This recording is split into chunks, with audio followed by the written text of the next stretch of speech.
Have you ever done a service on your BMW E46 and wondered how to reset the oil service indicator?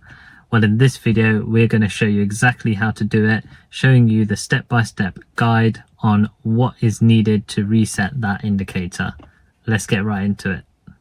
So the first thing you want to do before you do anything is insert your key, but before you turn it, we need to do a few steps. So the first thing we need to do before you turn the key is hold down this left button and then turn your key now to position 1.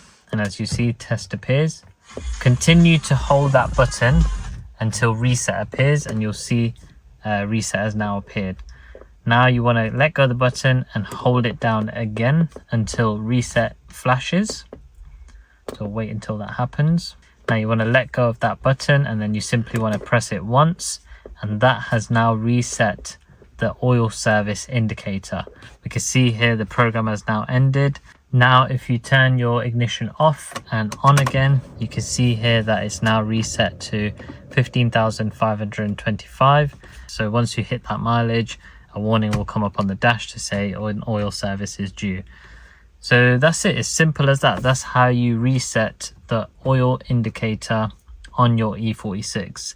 This works on every BMW E46 and it is the same across all models.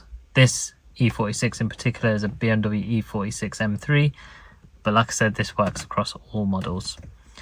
As always, we hope you found this useful, and if you did, be sure to like, comment, subscribe, share with a friend, and we will see you on the next one.